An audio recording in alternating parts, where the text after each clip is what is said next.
was it possible that the whole of the German musical profession and establishment turned overnight into Nazi collaborators? Furtwängler gave us first-class performances that are still admired today. Wir sind das auserkorene Musikvolk der Welt. Propaganda.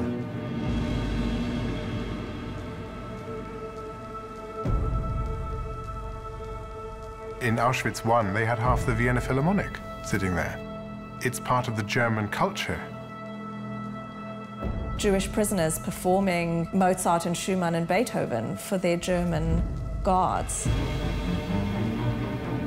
The Nazis succeeded in destroying many things, but music? You can't destroy that.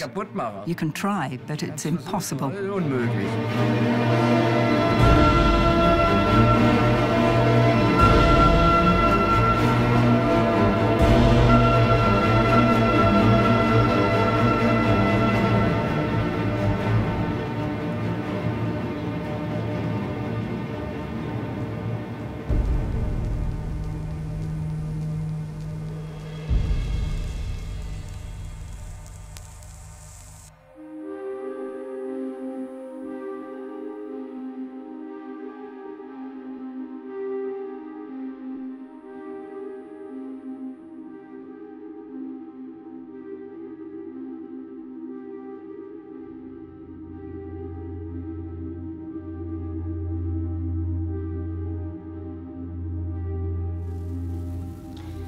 Hier spricht Anita Lasker, eine deutsche Jüdin aus Breslau. Ich spreche aus dem Konzentrationslager Bergen-Belsen und komme aus Auschwitz.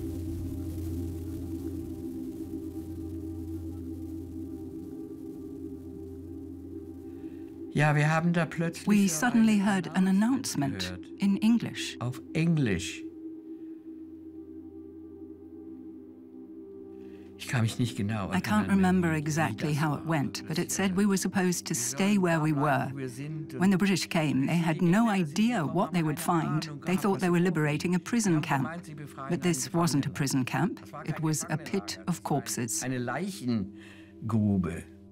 Noch können wir es nicht begreifen, noch glauben wir zu träumen. Wir sehen die Engländer durch das Lager fahren, Menschen, die uns nichts Böses wollen, Menschen, die uns helfen wollen. Wir können es nicht begreifen.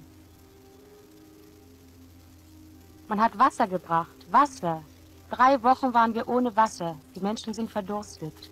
Heute früh ist noch eine Kameradin von mir gestorben.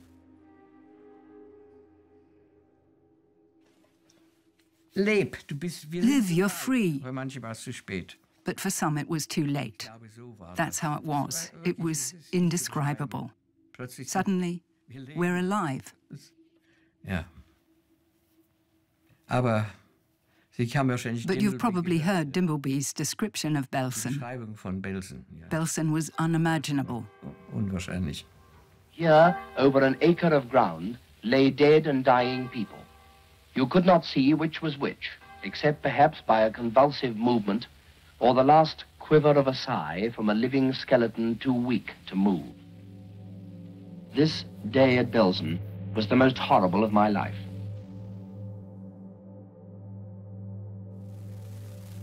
Bergen-Belsen gibt es keinen Kamin. Das heißt, das Elend wird nicht verbrannt, so wie es in Auschwitz war. Hier haben die Leute gehungert. Hier war Typhus, hier war Schmutz, Läuse, keine Hygiene, keine Ambulanz, keine Medikamente. Da gibt es also ein Bild von meiner Schwester. There's a video of my sister talking to a British soldier. And there's another of 3 girls walking back to the camp. Das Lager zurücklaufen und ich bin es. That's me. Ich befinde mich mit meiner Schwester seit 3 Jahren in Haft. Ich bin politischer Häftling. Ich habe französischen Kriegsgefangenen über die Grenze verholfen. Ich weiß, ich habe da irgendwo gesessen und hat mir gesagt. I remember I was sitting somewhere and someone told me there was a jeep or something from the BBC. They wanted to interview people and that I should go over. Geh doch da mal hin, so. That was my first encounter with a microphone. Mit einem Mikrofon damals. Ich möchte zuerst ein paar Worte über Auschwitz sagen. Die Auschwitzer Häftlinge, die wenigen, die geblieben sind, fürchten alle, dass die Welt nicht glauben wird, was dort geschehen ist. Dort hat man lebendige, gesunde Menschen lebend ins Feuer geworfen. Die Schreie hörten wir bis in unsere Baracke. Dazu wurde immer Musik gemacht. Ich selbst befand mich in der Musikkapelle. Für den furchtbarsten Dingen wurde Musik gemacht. I always somehow knew that in my mind the cello saved my grandmother's life. So that was always somehow in the atmosphere of the family story.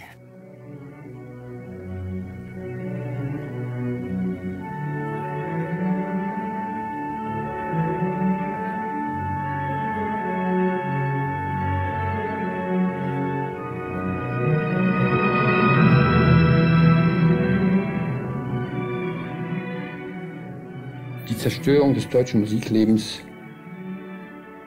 spricht sich vor allem auch darin aus, dass die Zentren, wo es sich abgespielt hat, wo es kulminiert hat, rein materiell gesprochen zerstört sind. Das sind die Säle.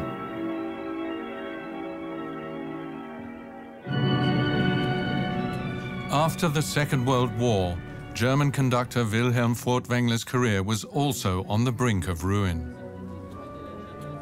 The victorious powers saw him as Hitler's pet maestro. He was banned from performing and in 1946 was brought before a denazification tribunal. Furtwängler faced uncomfortable questions. Was he a Nazi? Did he bear any guilt? Why hadn't he left Germany? In 1947, the tribunal classified Furtwängler as a follower, a category that carried no penalty. He soon began performing again with the Berlin Philharmonic, and his return to the stage was a great success.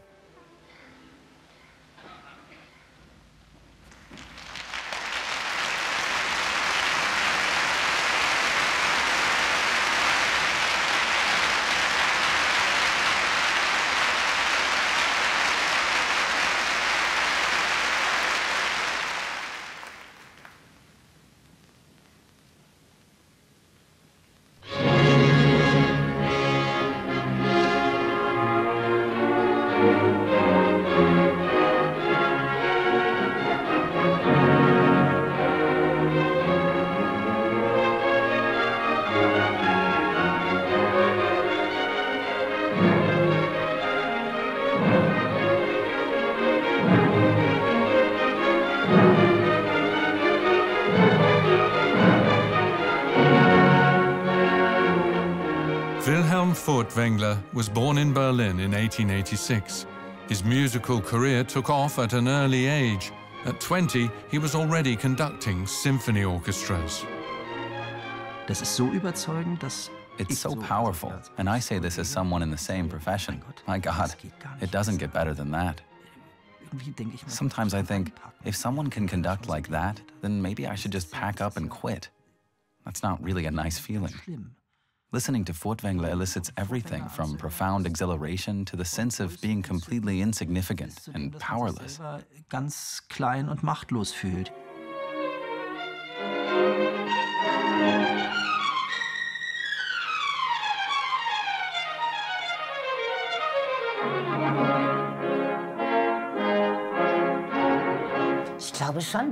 I do believe something emanated from him, something extraordinary, that transcended the music, something deeply human. And then, when he stepped onto the stage, you had this sudden sense of rapture. He truly inhabited two separate worlds.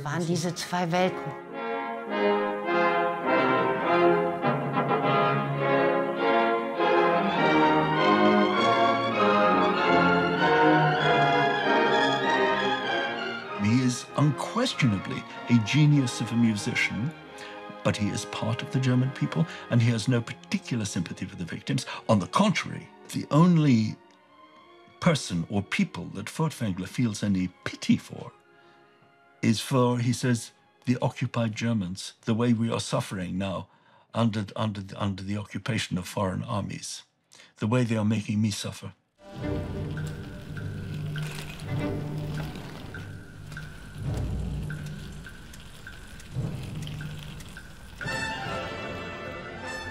In the early 1930s, Germany was considered the land of music, with a rich tapestry of sounds. Light music, jazz, classical music and contemporary compositions were all very popular. This musical diversity ended when the National Socialists came to power in January 1933. The new Reich Chancellor Adolf Hitler took control of parliament within weeks and appointed himself the Führer, and he also set the tone for the nation's music. Sicher ist, dass die Musik als größte Gestalterin von Gefühlen und Empfindungen anzusprechen ist, die das Gemüt bewegen, und dass sie am wenigsten geeignet erscheint, den Verstand zu befriedigen. When the Nazis seized power in 1933, they immediately launched a series of what have become known as wild purges. And because of those purges, and because of the intense and frequent violence on the streets and even in concert halls, many people in the music profession left Germany at this very early stage, also to escape persecution.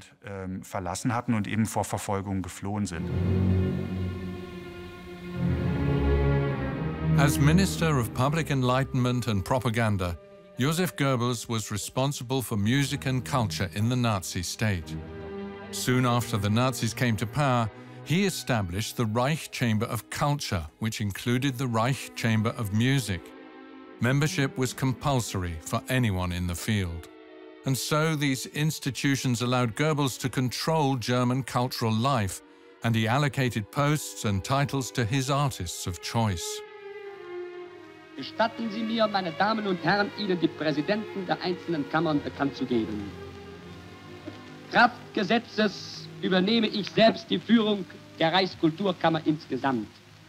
Für die Reichsmusikkammer zum Präsidenten Generalmusikdirektor Dr. Richard Strauss, zu Mitgliedern des Präsidialrates Generalmusikdirektor Staatsrat Dr. Wilhelm Furtwängler. As Vice President of the Reich Chamber of Music, Wilhelm Furtwängler was turned from an unpolitical artist to a political figure. He also received the honorary title of Prussian State Councillor. Furtwängler was so important to the Nazis that they put him on the list of Gottbegnadeten, artists that were gifted by God.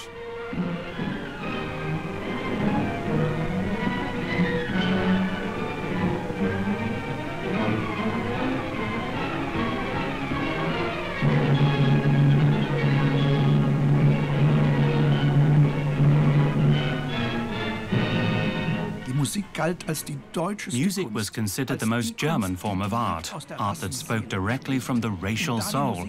Because it was so important, the state invested a great deal of money in it. They believed music shaped the racial soul of a people. It didn't just have an educational quality, it shaped the racial essence of the nation. Nicht nur bildend, sondern rassenprägend.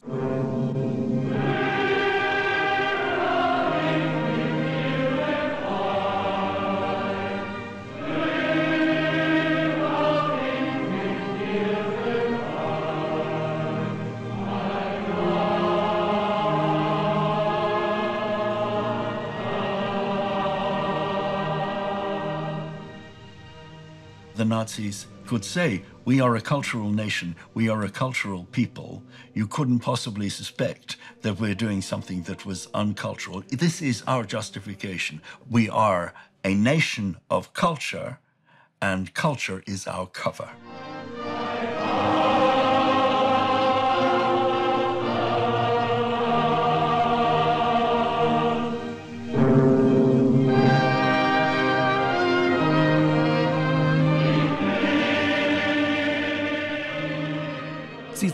They were striving for global recognition, greatness, and national pride. when music became so intertwined with race, everything that derived from a foreign race had to be eliminated. Ausgeschieden werden.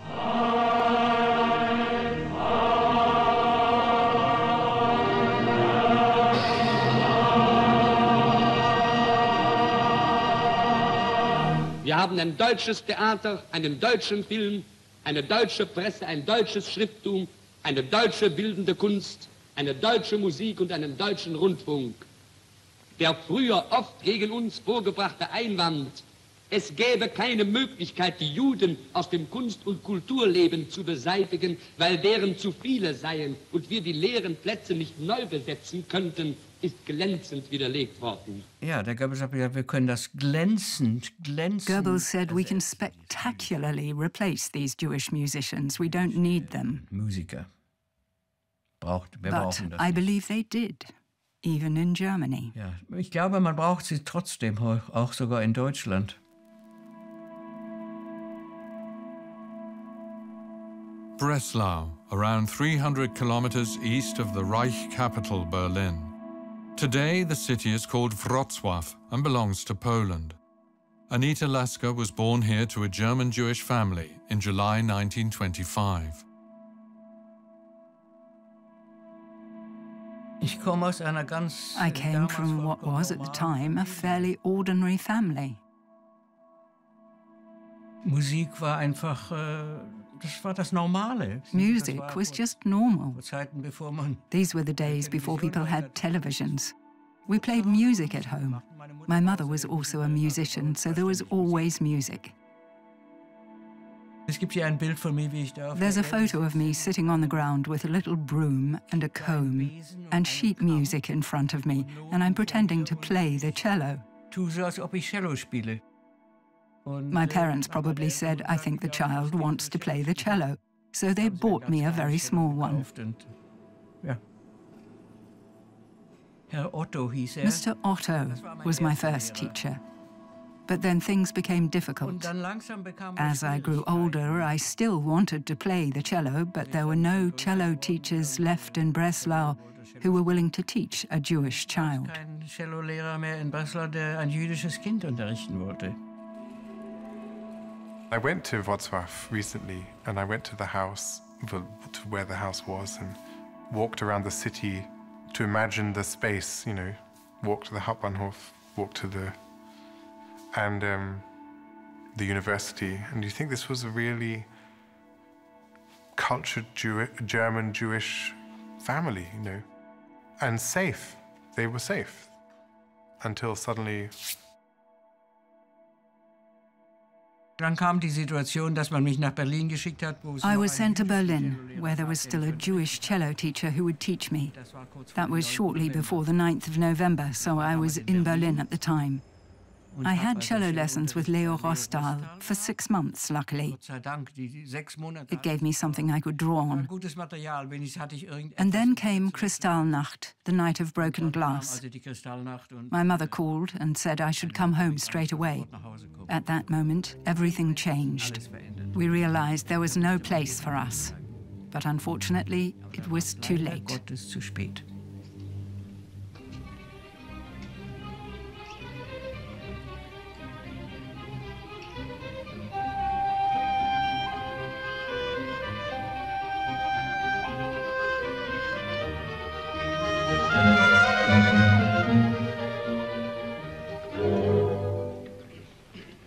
Crescendo ist in der Mitte des Taktes. Nicht schon am Anfang. Sowohl bei Ihnen als auch bei viel zu früh. Nur ganz, und nicht so übertrieben stark. Das ist ganz das Melancholische. Okay. Machen wir es nochmal. Bitte recht legato. Nicht.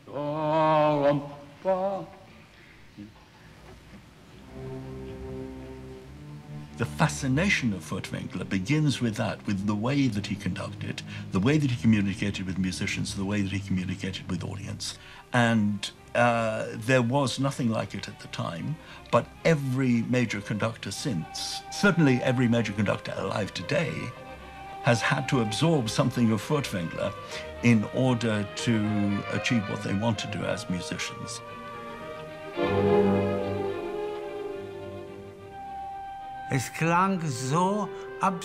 It sounded so completely spontaneous, and his freedom with tempo radiated such amazing simplicity. Of course, you had to submit yourself to his world. It wasn't just vertical, straight up and down. His conducting was often very elastic, with a great sense of naturalness. You had the sense that he was composing the music while conducting it.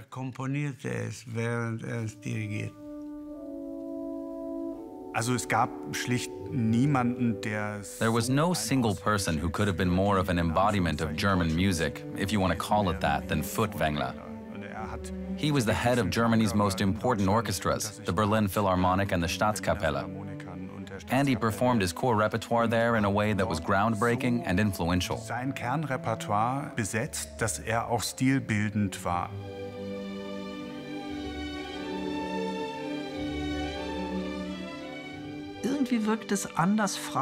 There was something quite different about it. Freer, darker, not as luminous, and yet very powerful, without being overwhelming. It had the force of conviction.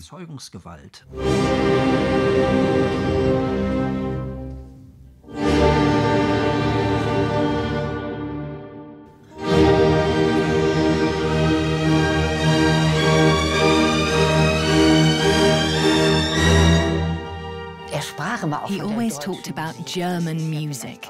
There might have been something a little bit too much about it, but it was important to him, and so was staying in Germany. Es gibt kein Volk und kein Land, das sich der mächtigen Sprache der deutschen Musik entziehen oder verschließen kann.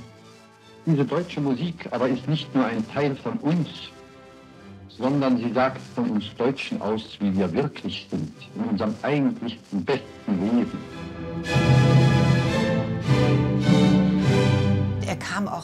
He also came from a family where conversation revolved around things of great beauty. They talked about Michelangelo.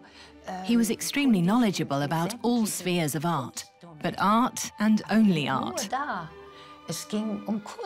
When it came to politics, well, ja.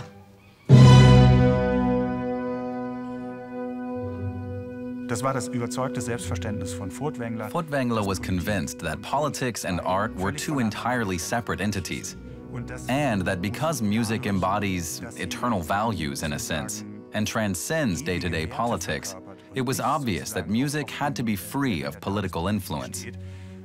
Dass sie deswegen auch frei sein muss von politischer Einflussnahme. Propaganda Minister Goebbels sought power and control, even in the arts. This made the Berlin Philharmonic Orchestra all the more important to him. In 1933, the privately run ensemble was in financial difficulty. Goebbels nationalized the Philharmonic and turned it into the Reich Orchestra, saving the jobs of the musicians. But there were 4 Jewish musicians among them, including concertmaster Szymon Goldberg. Es ist bei den 4 Fällen ja auch bekannt, we know that in these 4 cases, the musicians were subjected to increasing pressure, or their contracts were simply not extended. They were all pushed out of the orchestra by 1935 at the latest. Wilhelm Furtwängler backed the musicians, but the pressure from the regime was too great. Szymon Goldberg and the other Jewish musicians of the Berlin Philharmonic left Germany to escape the Nazi dictatorship. Alles ein bisschen breiter, ja? Alles aufs Breite hinspielen. Machen wir den Anfang. 2, 3.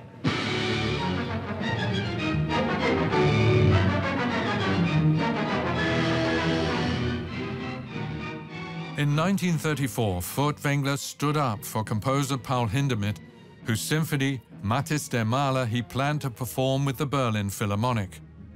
What followed was a power struggle with Goebbels, who forbade the concert. The Nazis found Hindemith's modern style of music unacceptable. And Furtwängler, who had made his one stand against the regime on this thing, on this item in the Berlin Philharmonic program, never had another confrontation with the regime. They simply stared him down, and he was too afraid for his position and for his personal interests ever again to stand up to Goebbels, let alone to Hitler.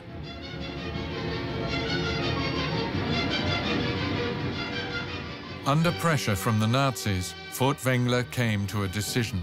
He stepped down as leader of the Berlin Philharmonic, conductor at the State Opera, and vice president of the Reich Chamber of Music. Goebbels manipulates him in an almost Faustian fashion. And the relationship between Furtwängler and Goebbels is very much a Faustian relationship. Tatsache ist es geblieben. The fact is, he stayed there and participated in his own way through music. Musikalisch.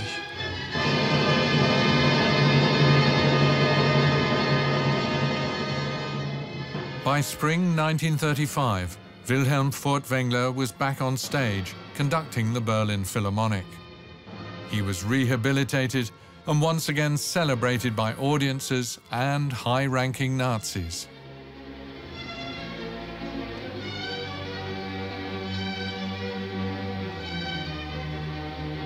And so he makes his pact with the devil. This is the deal. He stays in Germany, he doesn't make waves. He conducts for the Nazis wherever they want him to conduct. He conducts in front of a huge swastika. He is morally degenerate.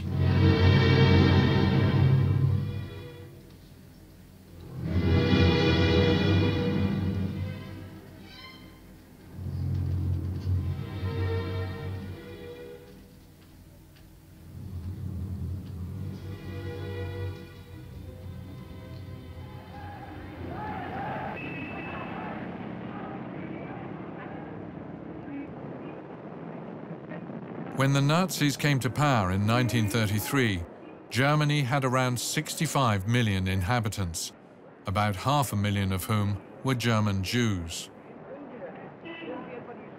As so-called non-Aryans, they were dismissed from the workforce.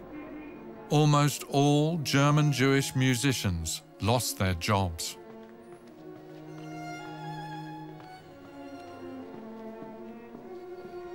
Die wenigsten Very few people had the financial means to emigrate. It was a hugely expensive undertaking. And many people also identified with Germany. It was where they lived and worked, many for decades, and they identified very strongly with that.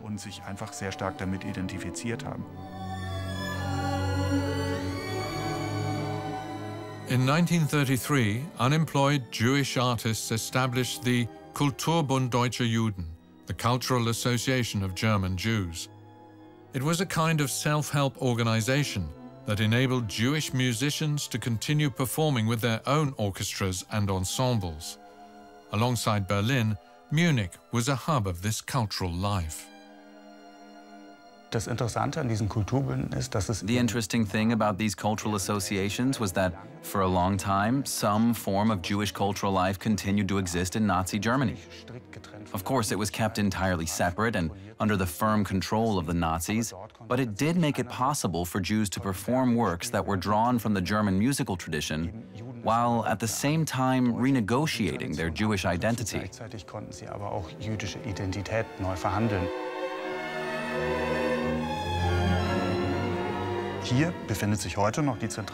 This is still where the main shopping area is today, Neuhauser and Kaufingerstraße. And on this side street until 1938, that's where the main synagogue was, where major symphony concerts took place.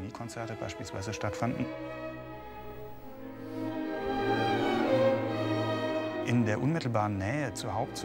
right by the main synagogue, there were at least 2 Jewish music shops where, until the mid-1930s, you could still buy recordings by Jewish artists. And just a few streets further, on Promenadestraße, you'd find the Palais Portia, which hosted smaller concerts for the Jewish Cultural Association.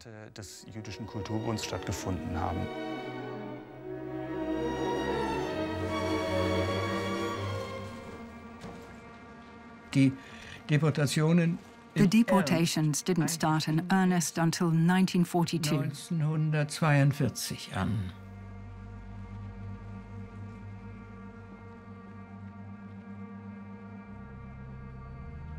Und die Deportationen waren ganz verschieden. And each one was different. Some people were snatched from the street. In our case, our parents received a letter telling them to report somewhere within 24 hours. But only my parents, not me or Renate. Of course, we wanted to go with our parents. In retrospect, I think I know what my father did. He told us he'd go to the Gestapo and ask for permission. We lived nearby. Und Erlaubnis fragen. Looking back, I suspect that my father went outside, walked around the block a time or two, and returned, and then simply told us they didn't give us permission to go with them. I can still hear his wise words. He said, "Where we are going, you'll join us soon enough." And we survived, and they didn't. That's how it was. So war das. Ja. After the deportation of their parents, Anita Lasker and her sister Renata were sent to a Jewish orphanage in Breslau. They worked as forced laborers in a paper factory. It was here that they helped French prisoners of war to escape with forged documents. They were discovered and put on trial. Verbrecher kriegen einen Prozess. Criminals were sent to trial. Jews were murdered. So we were actually lucky to be in prison for about a year, not sent straight to Auschwitz. Und nicht nach Auschwitz geschickt zu werden. Zuerst wurden wir ins Gefängnis eingesperrt. Meine Schwester wurde zu 3,5 Jahren Zuchthaus, ich zu 1,5 Jahren Gefängnis verurteilt. Nach 1,5 Jahren brachte man uns beide in das furchtbarste Konzentrationslager, Auschwitz. The prisons were overcrowded. Jews were taking up space, so they sent me to Auschwitz. I didn't serve my full sentence. I even wondered if I would have to make amends for that when I returned to Germany.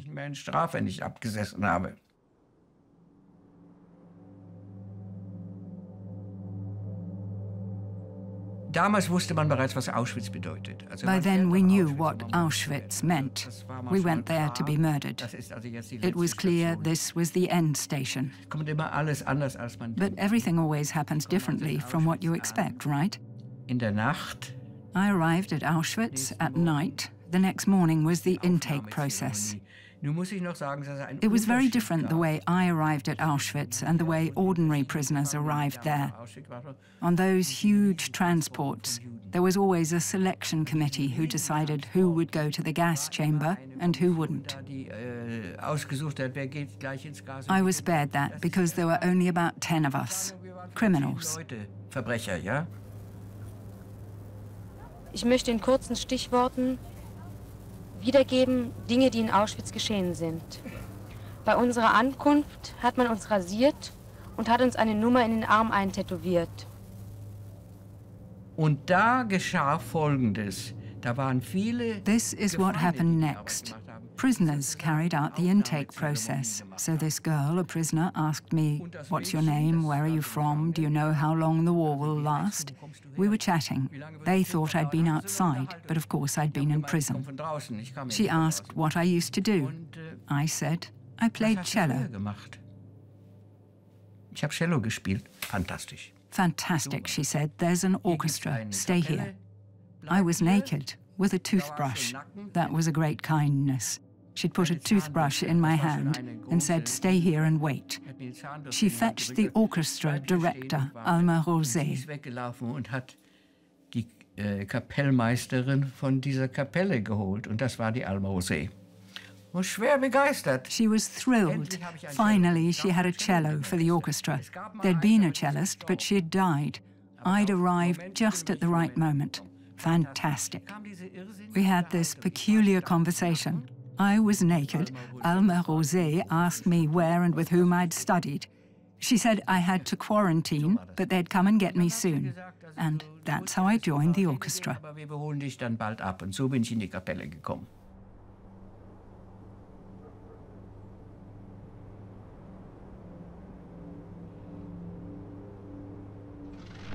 Start frei! Im Morgengrauen überfliegt der Verband das Ägäische Meer.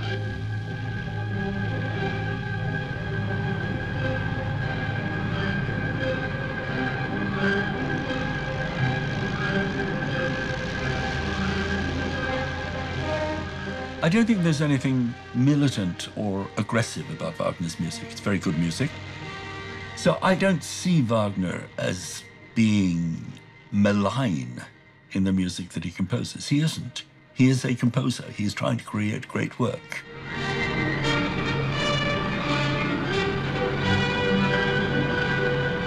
Was daran faszinierend immer What's fascinating is that this music completely absorbs you. Völlig. And that's the precise thing it's also been accused of. Das wirft man ihr ja auch vor.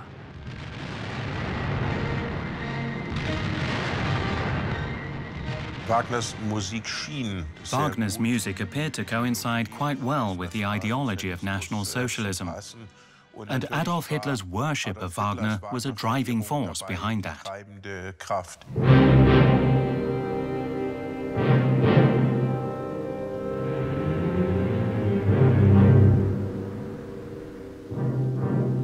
Richard Wagner war sicherlich sich dessen bewusst. Richard Wagner was certainly aware music can express a state of mind, of soul, but an actual opinion, that's something rather different. Meinung schwer. Haus Wahnfried in the Bavarian town of Bayreuth was once the home of Richard Wagner. Today, it's a museum that recognizes Wagner as both a composer of opera and author of political writings, such as Das Judentum in der Musik, Jewry in Music. Wagner published the text in 1850, first under a pseudonym, then again under his real name in 1869. Richard Wagner war ein flammender Antisemit, das gehörte in bestimmten Kreisen. Richard Wagner was a raging anti-Semite. In certain circles in Germany, that was almost a matter of good manners. That's what's behind the essay about Jews in music. It was an attempt to justify, in historical terms, why Jews are incapable of producing authentic art. Jews have no nation of their own. They can only imitate and impersonate actual culture and language. Jews can't actually produce anything original or authentic.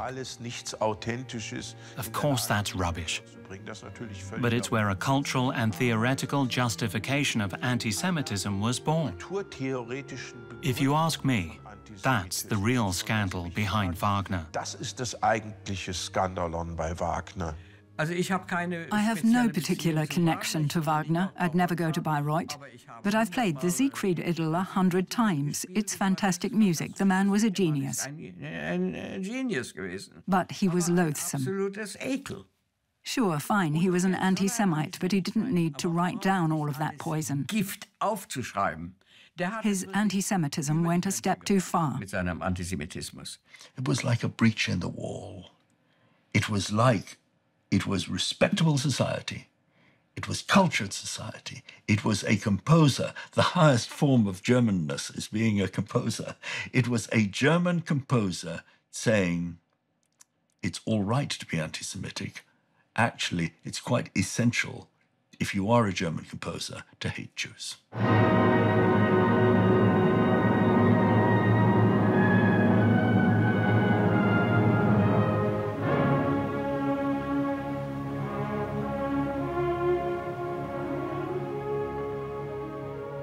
The Reichsmusiktage took place in May 1938 in Düsseldorf.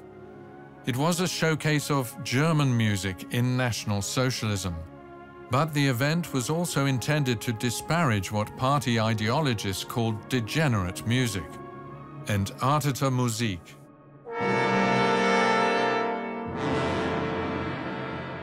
This was the title of a museum exhibition put together by Hans Severus Ziegler, the director of the National Theatre in Weimar.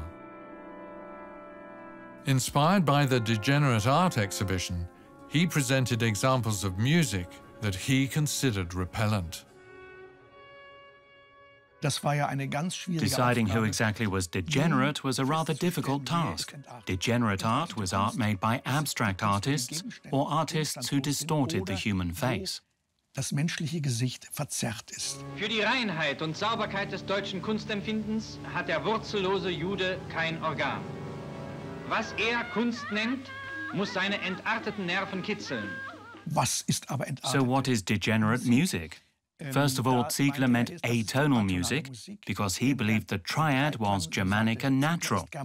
Atonal music was Jewish music. Und die atonale Musik ist jüdisch.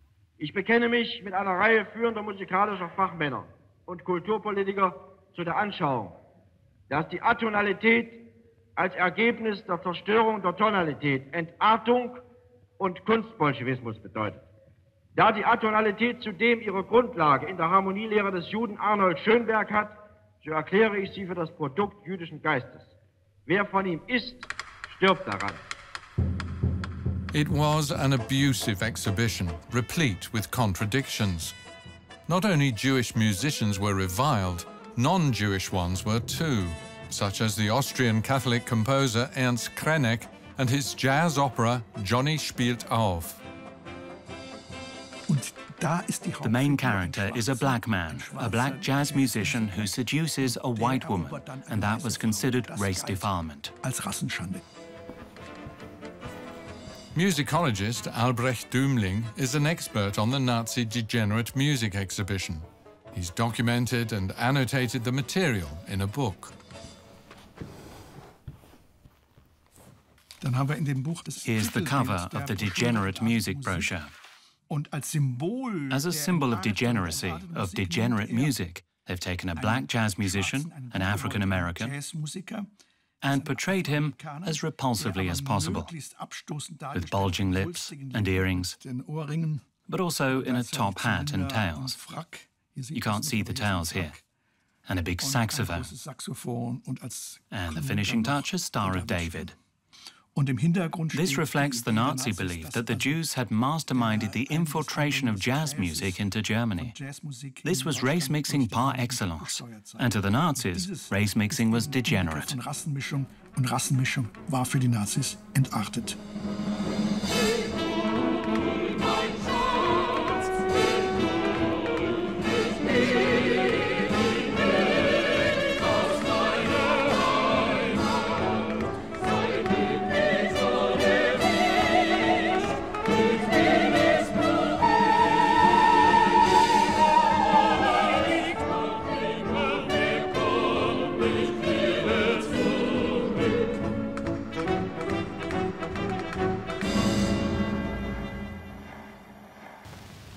Der Großdeutsche Rundfunk überträgt am Vorabend des Geburtstages des Führers eine Feierstunde der Nationalsozialistischen Deutschen Arbeiterpartei.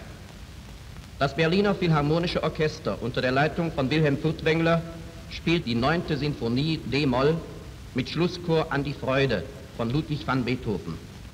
Die Geburtstagskonzerte für Hitler, die fügten sich ein in so... The birthday concerts for Hitler were a fixture in the annual National Socialist calendar. Ja, könnte man sagen. Und Führers Geburtstag am The Führer's birthday on April 20th was an important event. And it became the custom that the night before they would hold a birthday concert. Dass es immer am Vorabend ein sogenanntes Geburtstagskonzert gab. In previous years, Goebbels had tried to enlist Furtwängler for the birthday concerts, but he had excused himself on medical grounds. In 1942, Goebbels triumphed. He managed to coerce Furtwängler into performing with the Berlin Philharmonic.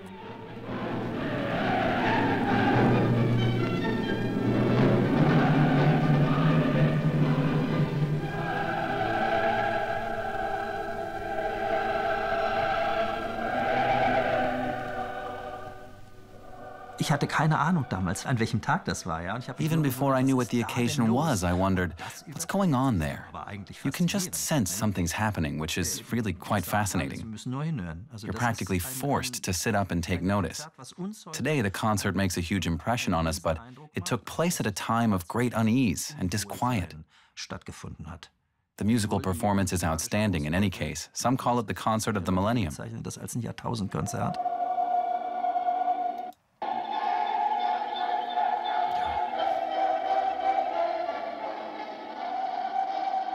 He is a man with a conscience who chooses to suppress his conscience.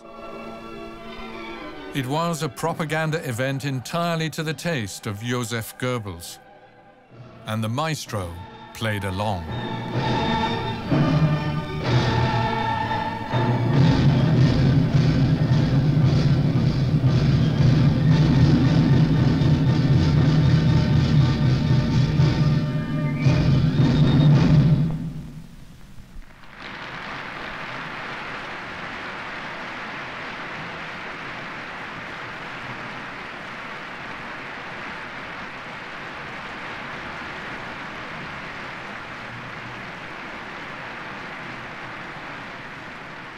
Das Gesicht, was da macht. The face he makes when he's shaking hands speaks volumes. It's said that he wiped off his hands afterwards. So you do get a sense that something strange is taking place. He was so sensitive, but he just told himself, do what needs to be done. But he delivered an interpretation of Beethoven that evening that was more profound than maybe even he realized. Having never experienced those conditions ourselves, we have to judge.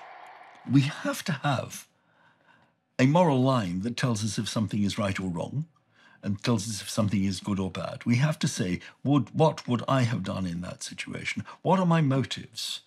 What are the benefits to me? What are the detriments? Am I under mortal threat? Am I going to lose my life if I don't conduct this concert for Hitler's birthday? And if the answer is no, if you're not going to be thrown into a concentration camp because you don't conduct, then why are you conducting?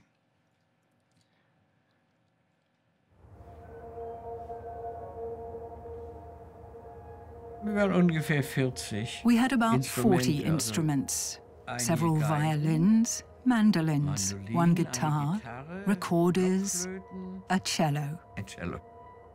We were mostly children, amateurs. You can't imagine what it was like. It wasn't an orchestra. And Alma, don't ask me how, she managed to make something out of it that was acceptable. If we'd been so terrible that it was unbearable, that would have been the end of us. Ja, was wäre unser Ende gewesen? Alma Rosé was, in her own right, an extraordinary violinist, very successful, had established a really successful career for herself in 1920s, 1930s Europe. She also came from a very esteemed musical lineage. So her father, Arnold Rosé, who had been the concertmaster of the Vienna Philharmonic, and he had founded the Rosé Quartet. She was also the niece of Gustav Mahler.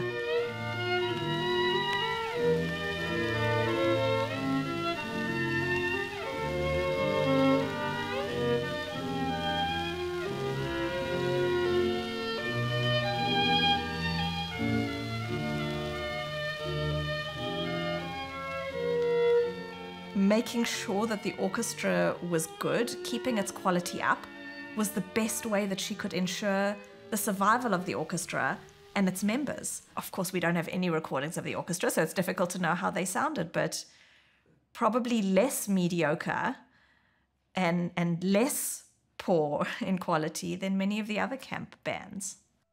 Even in the camp, the Germans addressed her as Frau Alma. That was unheard of. We were dirt. But she was Frau Alma. She had a dignity that couldn't be ignored. In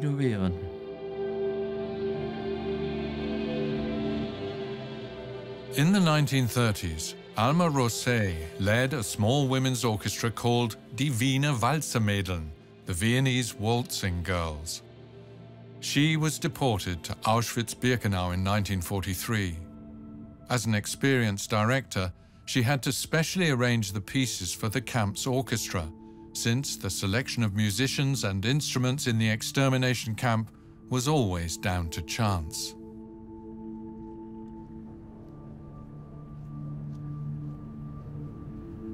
Different items brought by the Jewish people were sorted, selected, and prepared for being sent for Germany. This territory was called Effektenlager, And in a camp jargon, it was also called Canada. Canada because for Europeans those days, Canada was the land of plenty, the place of emigration, the land of milk and honey. Canada was just here in this direction.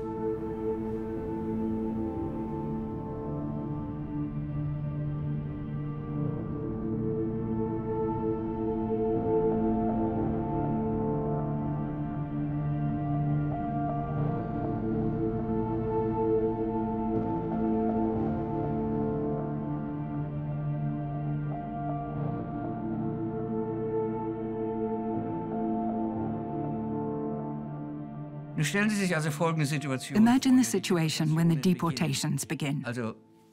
You have to leave your home in a day, 2 hours, straight away.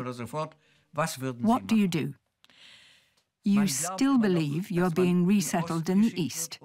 So what do? You put on your best shoes. You fetch your 3 best outfits and the thing that is most dear to you, an instrument. If you play violin, you take your violin. If you play flute, you take your flute. Your cello. So Birkenau became one of the wealthiest places in Europe. All the most valuable objects people couldn't part with came to Birkenau. A cello, a violin, it was all there.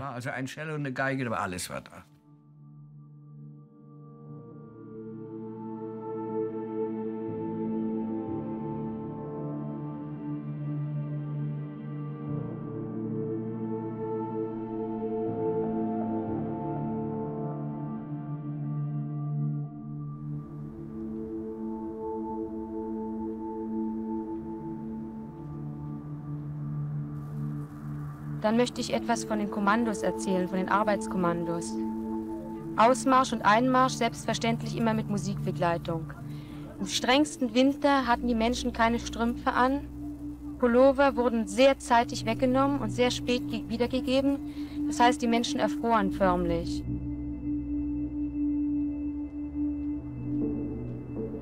In the morning, after the morning routine, they have to grab their chairs and instruments, and they all were coming for this little square which is just next to the main entrance, and they started to play the marches. Marches which were well known, they were military German music.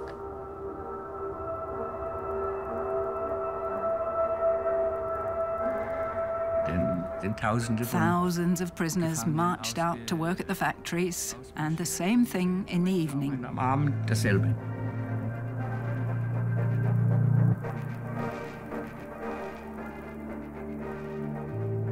The idea was that the number was to be correct. The same number of those who left the camp had to be back in the evening. If somebody died during the work, usually was just murdered during the work, or was unable to walk herself because the prisoner was beaten, was to be carried by the other prisoners as the statistics were to be corrected. When that was over, we went back to the block and just devoured our sheet music. We had to learn the repertoire because there were concerts on Sunday. We sat down somewhere in the camp in various places and played for the amusement of the guards. The prisoners could also hear us. They didn't all react the same way. For some, it was an insult. But I've also read that it allowed others to dream themselves out of that hell, if only for a few minutes. Austräumen können für ein paar Minuten aus der Hölle.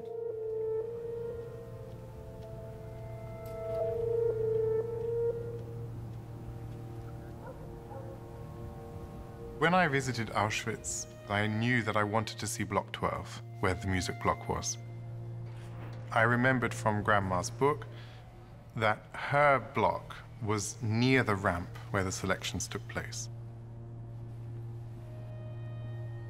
And it was, as she said, basically next to the fence.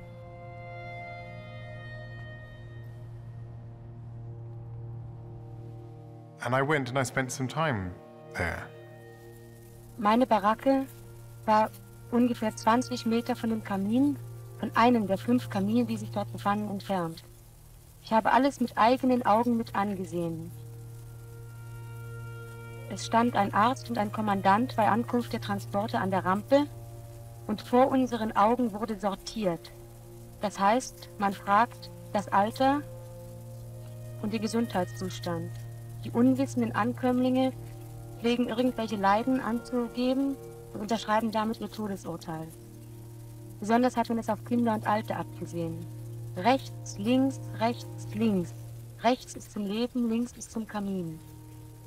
In der Nacht brannte das Feuer bis zum Himmel.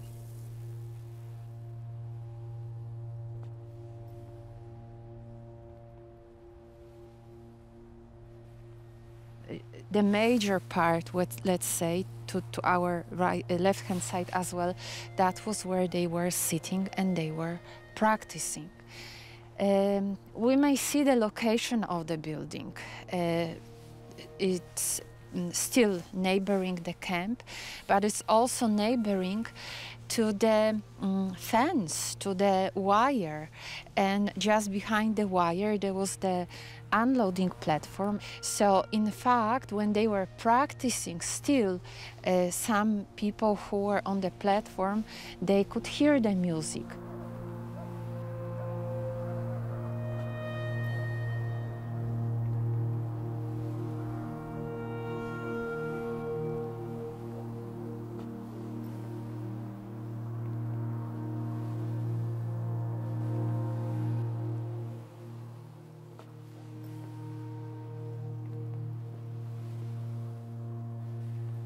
It was perfectly normal for someone higher up to come to our block and demand to have something played for them.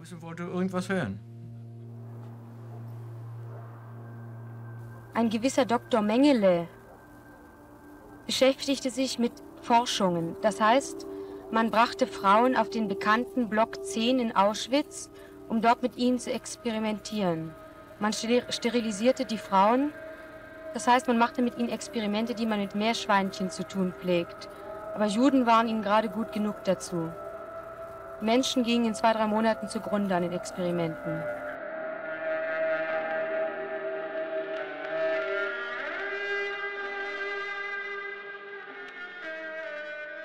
From 1943 to 1945, Josef Mengele was an SS camp doctor at Auschwitz-Birkenau. He was responsible for the murder of tens of thousands of people.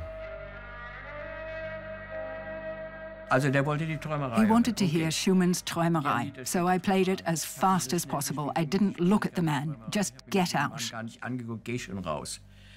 I wrote about it later because it's interesting to note that these people like Mengele, were not uneducated.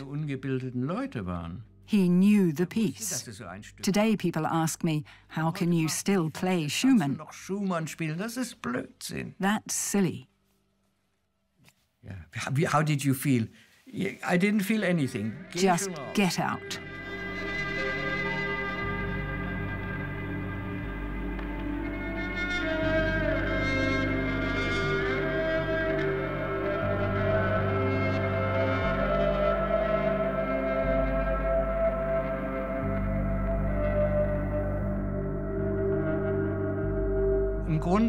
I didn't completely lose my identity. They'd say, get the cellist. Not a cellist, but the cellist. I was the only one. Very lucky.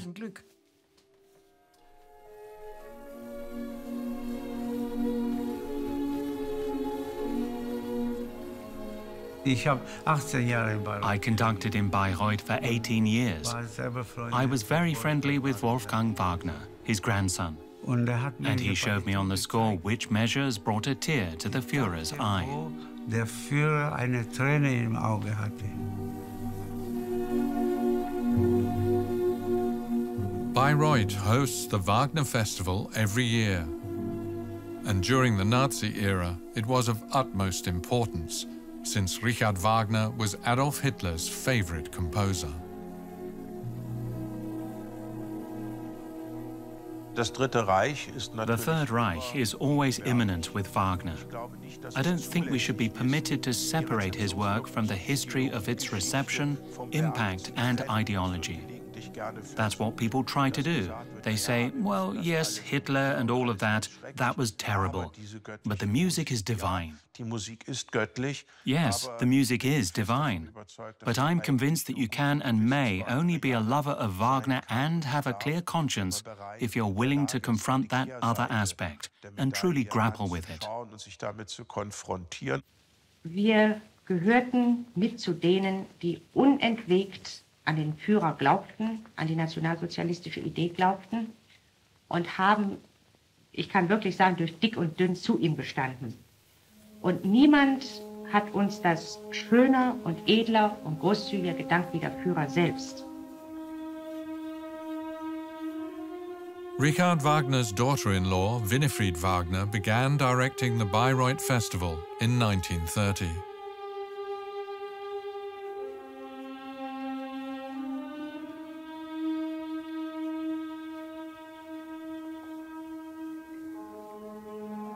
Die beiden haben sich eben über Wagner. She and Hitler just got along and were on the same page when it came to Wagner and Bayreuth. And they became close friends. But Hitler also went to Bayreuth because the Wagners were like family to him. The family he never had. It was his way of getting away from it all. And I do think it's important to acknowledge this part of Hitler, the human dimension. But the terrible thing is that a man who was basically a failed artist and Philistine gone mad was able to plunge the entire world into chaos. In that sense, Hitler might be closer to us today than we care to believe. Näher, als uns vielleicht selber lieb sein kann.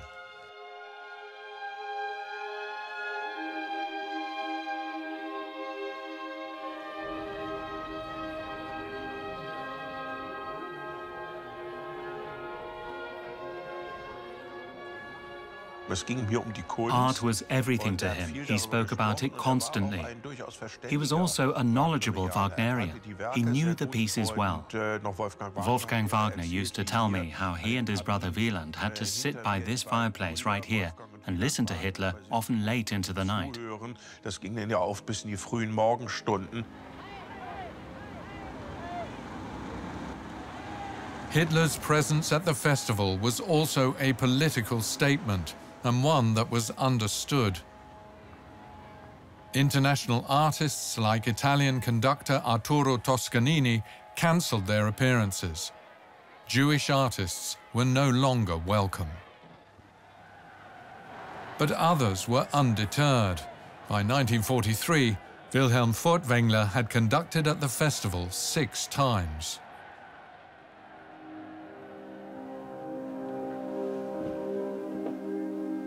Hitler hatte tatsächlich die Angewohnheit nach der Aufführung. Hitler had a habit of going backstage after a performance, which is unusual for a politician.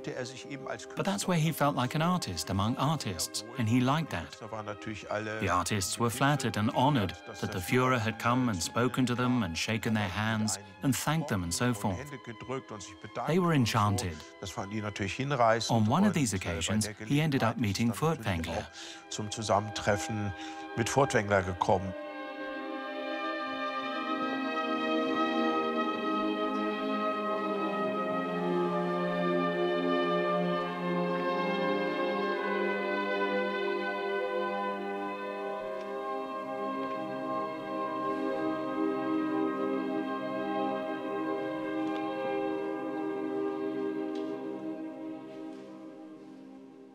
Polen hat heute Nacht zum ersten Mal auf unserem eigenen Territorium auch mit bereits regulären Soldaten geschossen. Seit 5:45 Uhr wird jetzt zurückgeschossen. Starting in 1940, the event in Bayreuth became what the Nazis now called the War Festival, and Wagner's music became part of the war and propaganda machinery. Winifred Wagner originally argued in favor of cancelling the festival because of the war, which they'd done during the First World War. But Hitler didn't want that. Hitler was determined that Bayreuth should serve as the grand foundation of the National Socialist cultural project. And this was a matter of propaganda, even though by then Hitler himself hardly ever attended. Since the start of the war, the Wagner Festival was financed by the Nazi organization Strength Through Joy. It was also responsible for recreational programs for the Wehrmacht.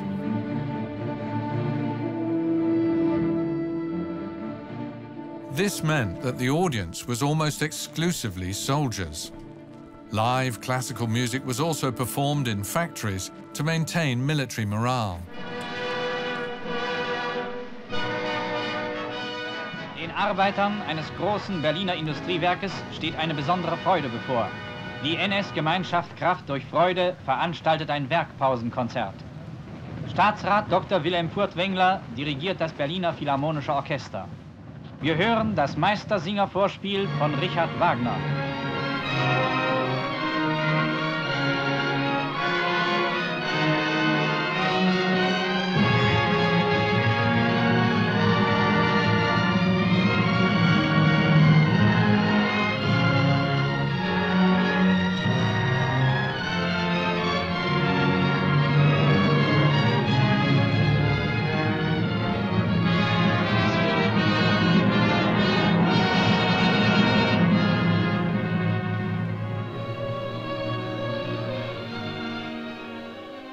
Musik, das muss man sich dann klar machen, wenn man eben nicht nur das klingende Ereignis. What's important to understand is that this music served the purpose of propaganda.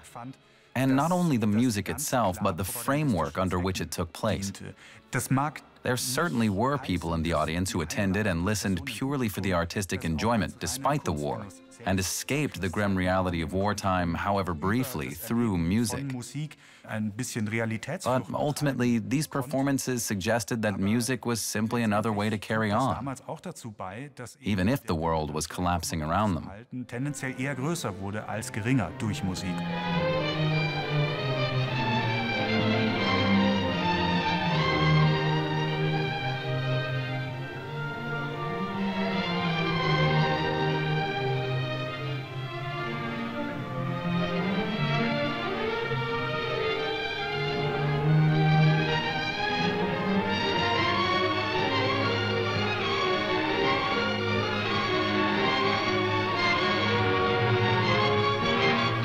Zu einer Zeit, in der die Feindmächte von allen Seiten gegen Deutschland anrennen, hat die deutsche Staatsführung sich zu weiteren tiefgreifenden Maßnahmen des totalen Kriegseinsatzes entschlossen. Sämtliche Theater, Varietés und Kabaretts sind am 1. September geschlossen worden. Trotzdem wird Deutschlands kulturelle Weltgeltung unbestritten bleiben. Bis in das 5. Kriegsjahr war das deutsche Kulturleben ohne Einschränkungen erhalten und sogar gesteigert worden. Wie kann es sein, dass eben teilweise noch 1944. How can it be that as late as 1944, the funeral march from the Götterdämmerung was still being recorded? In 1944, when all resources were supposedly going toward what the regime called a total war. Obviously, the state must have had a reason to want to go ahead with these recordings until almost the bitter end. Fast zum Ende hin anzufertigen.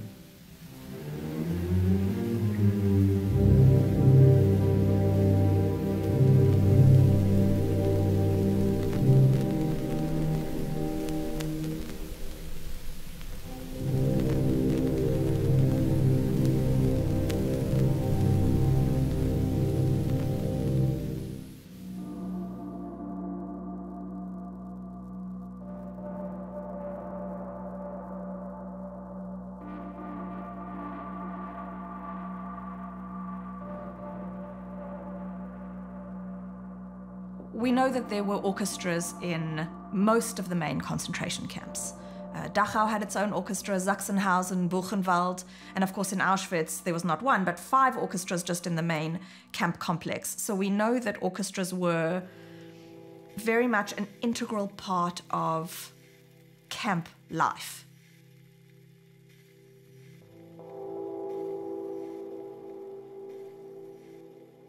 Wir waren quasi das Showpiece. We were the showpiece. If someone, say the Red Cross, came to make sure Auschwitz was truly just an ordinary camp, they didn't show them the gas chambers.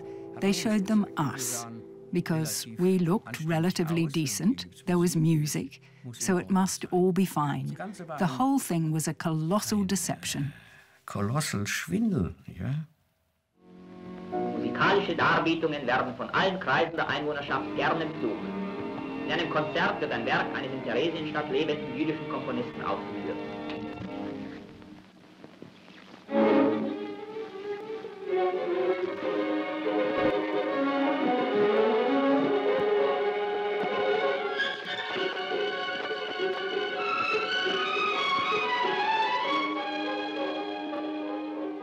Theresienstadt was a so-called model ghetto or model camp.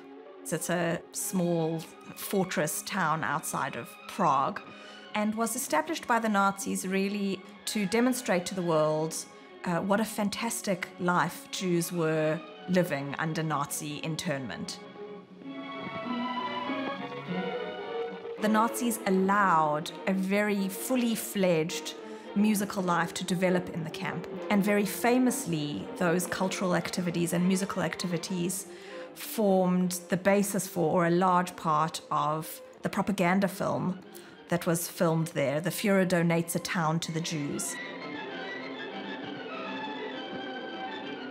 This was very late. This was 1944. I mean, it was no secret to anybody, far least the Red Cross, what was happening, what the Nazis were doing against Jewish people and Sinti and Roma and homosexuals and everybody else. So I don't know why they even bothered making this film.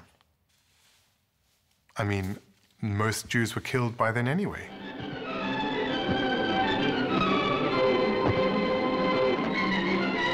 And of course, what happened to many of those musicians and many of those performers in the film is that shortly after they had done their work, they too were placed on the transports that were sent off to Auschwitz-Birkenau.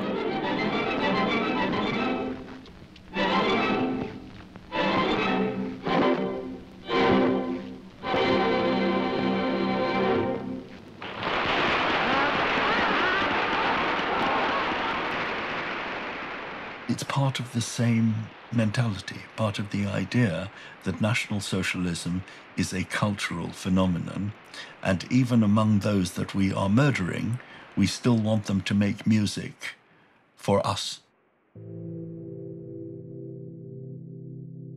This mentality is so perverse, it's almost beyond comprehension, but it is essential, it is integral to the way that the Hitler-Goebbels Himmler state functioned, that music and the arts were to be used as part of the murder machine.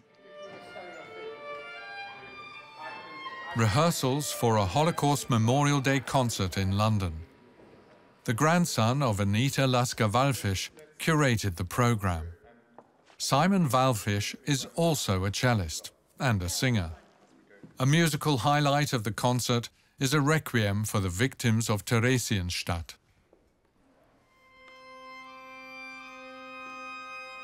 The composer Sylvie Bodorova, she wrote this in the 1990s, Theresienstadt Ghetto Requiem. And she is Czech, she lives in Prague, and it brings into a contemporary time a current composer, her reflections on the history.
Sylvie Bodorova uses a theme from the Verdi Requiem as a sort of fugal line, above which then the singer sings a sort of cantorial Jewish Orthodox prayer on top of it. So I'm singing Shema Yisrael, basically the most strongest Jewish prayer there is, above the Verdi Requiem.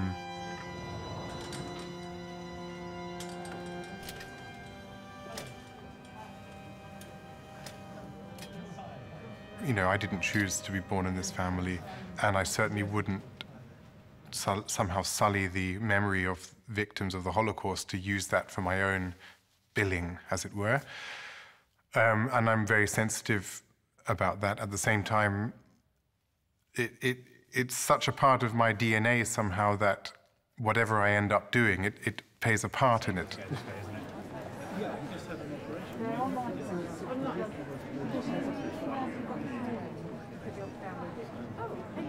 She was just a very loving grandmother. She still is. You know, she would come to every single concert that I ever did. I mean, from every school concert to today.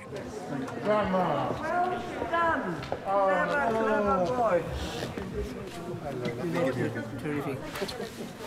Thank you. Really, absolutely. Could you understand everything? Not everything, no, but it's asking too much to understand everything. Yeah. Hey, amazing. When did you get the time to do that? I know exactly when. You put the whole thing together? Yeah. When did you do that? Well, just in between nappies and, yeah.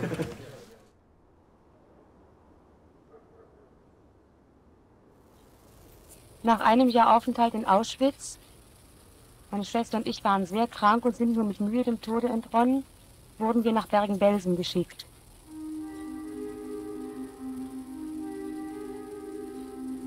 Meine Eltern sind auch dabei kaputt gegangen. Aber wir blicken jetzt vorwärts, wir sind voller Hoffnung, voll neuen Mutes. Wir sind befreit. Hoffentlich werden wir doch noch irgendwelche Verwandte wiedersehen.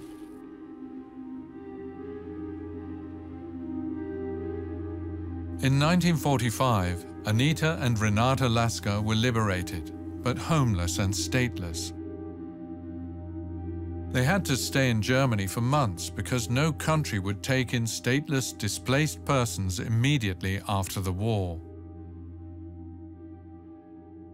Finally, they managed to emigrate to England, where they were reunited with their older sister Marianna.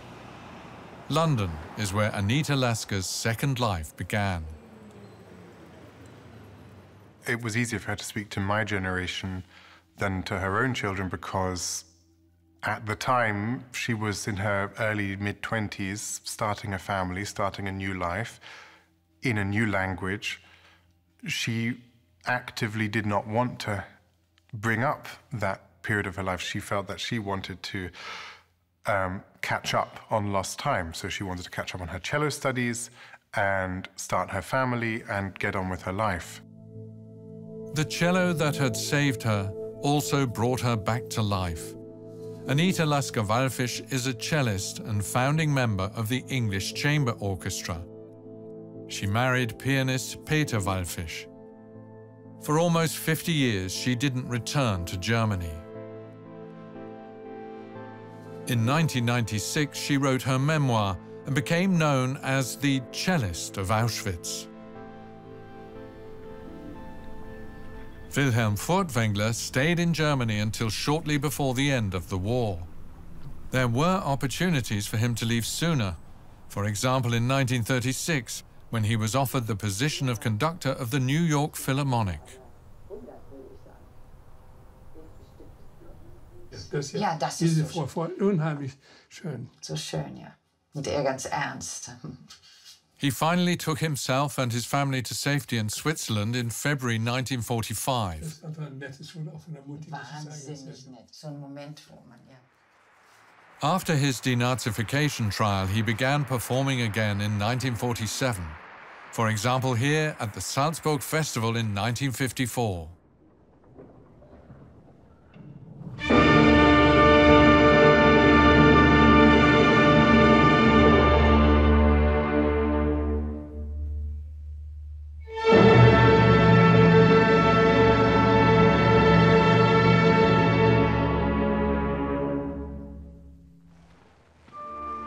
Let's look at it from a post-war perspective. The musical life of Germany had been so complicit in the crimes of the Nazi regime that it never looked back, it never cleansed itself, it never asked questions.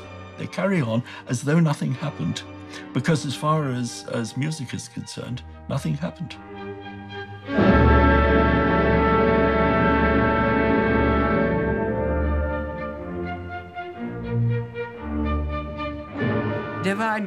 He was a great man in Germany.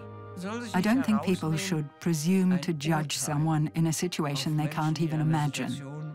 I don't blame Furtwängler for not leaving everything behind and going to America, where no one would have known who he was. Is that so easy? Ist das so leicht?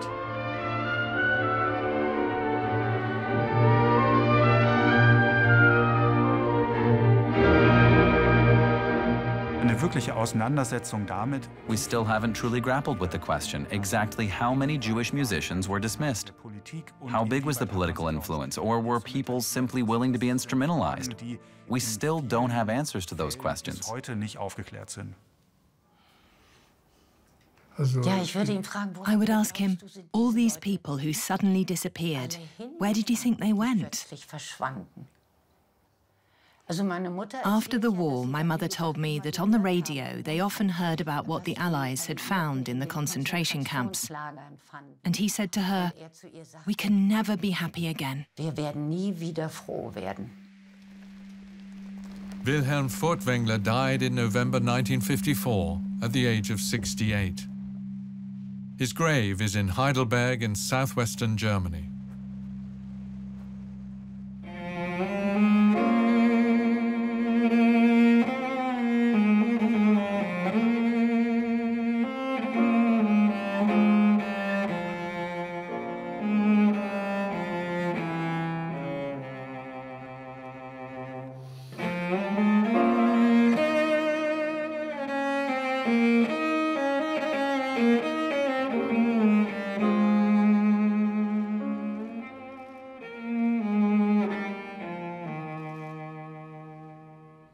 In 2018, Anita Lasker-Wallfisch and Anita Lasker-Wallfisch were invited to the German parliament.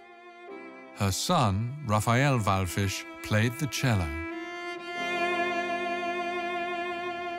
Endlose Schwierigkeiten waren zu überwinden, bevor wir beide Deutschland verlassen konnten, fast ein ganzes Jahr. Und ich hatte geschworen, nie wieder meine Füße auf deutschen Boden zu setzen. Mein Hass auf alles, was deutsch war, war grenzenlos. Wie Sie sehen, bin ich eidbrüchig geworden, schon vor vielen, vielen Jahren. Und ich bereue es nicht. Hass ist ganz einfach ein Gift und letzten Endes vergiftet man sich selbst.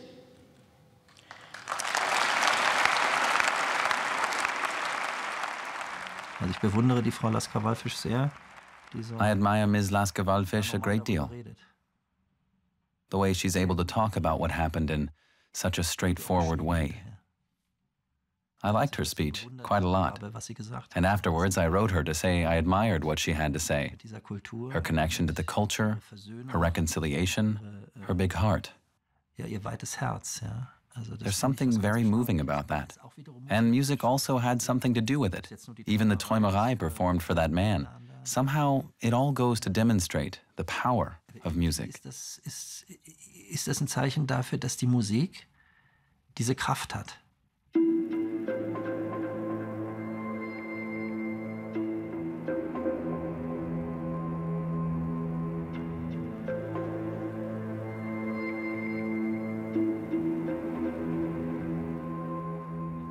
Life for me is divided in two parts: hell and ordinary life.